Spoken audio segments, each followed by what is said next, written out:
There's two things that I learned that I compressed into two things. First of all, that agriculture is hard science. There's hard science, there's soft science. And I always kind of pushed it over to the soft science side. Well, it's not. It's flat out hard science. You know, I can incorporate what I learned this week into my genetic lessons, some relationship lessons, just lots and lots of ways that I can incorporate what I learned this week into my normal lessons.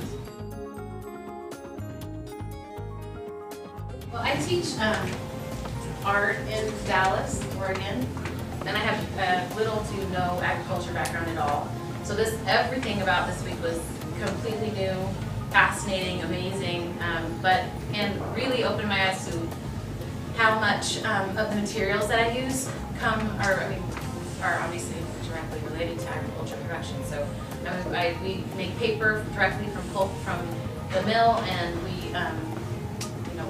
do wood carvings, and so just being able to incorporate some of the background of all of the materials that we use on a daily basis and where they come from and all that stuff, I think is a pretty easy way to incorporate agriculture into my classroom.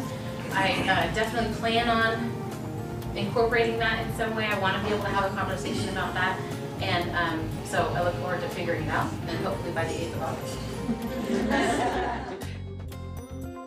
I'm really excited to bring all the diverse knowledge that I've learned this week back into my classroom. I'll be teaching AP Environmental Science next year, so I think it'll bring up a lot of great discussions. I had a wonderful time at my host family's house. Thank you so much. It was fantastic, a great experience. I've never been around big equipment before, and now my fear is a little less. One thing I really did learn was that other people do talk like science teachers, and I was so impressed by the vast amount of knowledge that everyone has. So thank you. Coming away from this week is just the hospitality of everyone around. Everyone that we've met has just been totally amazing.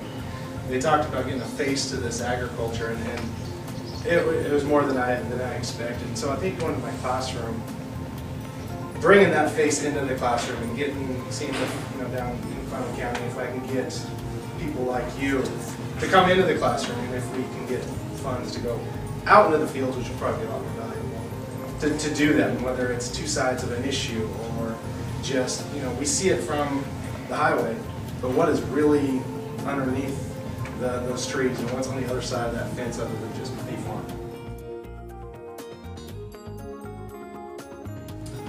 I had a very topsoil knowledge of agriculture when I came here, and I really feel that gotten deep into the ground here with a lot of knowledge to take back to my classrooms. I'm a substitute teacher, so I work with a lot of kids of different ages, and I think I have a lot of really useful information and materials that will suit all of those grades, all of those kids. And I just want to thank you all for having us here. Sustainability. What is it? It's what you guys, it's a buzzword, right? A kind of new buzzword that you guys have been doing for 25, 50, 100 years. And that's what I want to walk away from, sustainability. Teachers, think about, when I like to make analogies, and one thing is, we're the soil. The teachers are the soil, and every year you get your crop. You get your crop of kids, and then you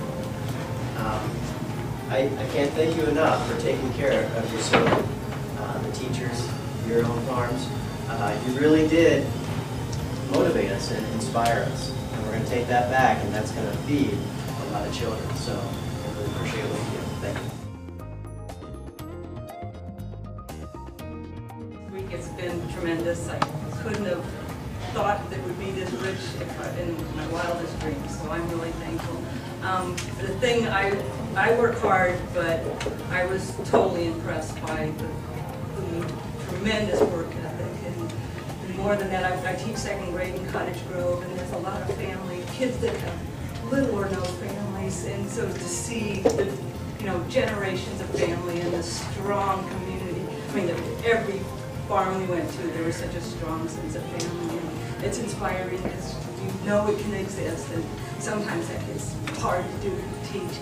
And I thank the Byron family, they just confirmed that all the more. So I really thank you all for that. And there's a ton I'll take back. I don't think I'll ever forget sticking my hand in.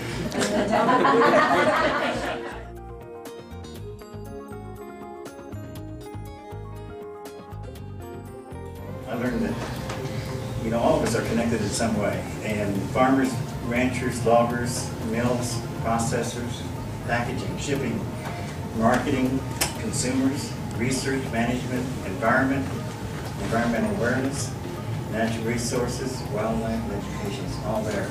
And, you know, this, what I saw this week was that all of you are in it for the long haul.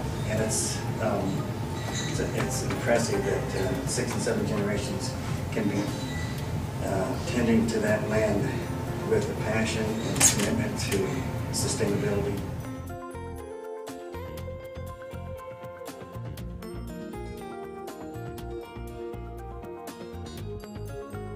As he said when we were at his ranch today, it's agriculture, and I had not thought of it that way. It is a way of life. It's not just a science. It is a way of life that includes science and so much more. And so I love to integrate when I teach. I can't get away from it. Now I have a wide base to draw upon in the agricultural section of life. It's exciting to learn all the ways that the youth we work with can jump into that field that I know most of us didn't know, so we couldn't encourage them and we couldn't give them some of the real life facts about it. So that's very valuable.